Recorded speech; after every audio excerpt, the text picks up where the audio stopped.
Throughout the world, we can find examples of communities that are thriving.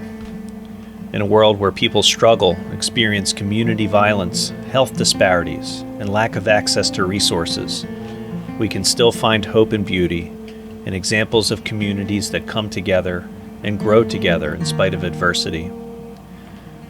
These communities that thrive despite the odds have reconnected with the earth, held on to tradition, and have passed their deeply held values on to future generations.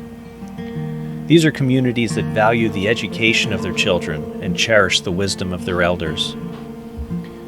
I've become fascinated over the past few years about communities known as blue zones, communities throughout the world known for the longevity amongst their people.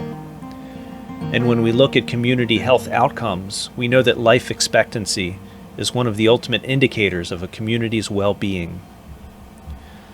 When we look at Okinawa, a small island community in Japan, we see one of the highest percentages of centenarians in the world. The traditional instrument of the Okinawan people is the sanshin, a three-stringed instrument that is built to last and handed down from one generation to the next. When I learned about this traditional aspect of the Okinawan culture, I thought about my own experience when my mother gave me her violin. My fondest memories were the pride we took in taking care of our instruments together and learning to play the same songs that she learned when she was young.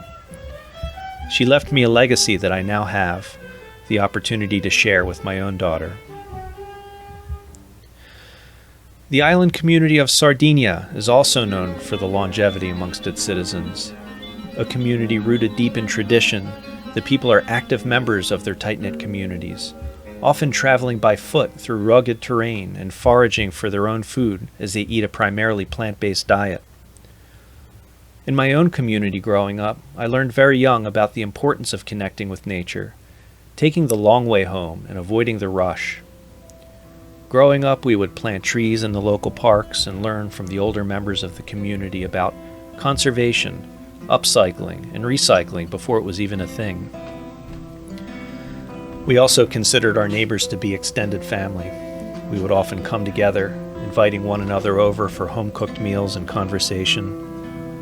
Many of us had different upbringings and life stories, but when we spent enough time together, it was only a matter of time before we discovered what we had in common. I carried with me these memories and values into my adult life, and to this day I continue to make time to be close with my neighbors. The world around us keeps changing. The information superhighway brings a wealth of information to our fingertips, and it exposes our children to images and ideas I could never have imagined growing up. We are moving forward full speed ahead toward greater conveniences and technologies, and yet the gap between those who have access to these things and those who don't continues to widen. But there will always be the simple things that bring us together.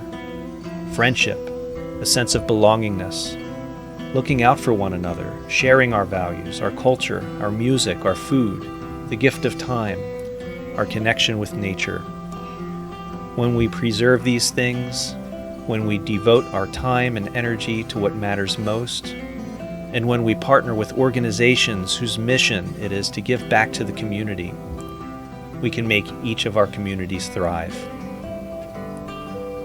To learn more about what you can do to make your community a better place, please visit the Blue Zones website at www.bluezones.com and Health Happens Here at www.buildinghealthycommunities.org.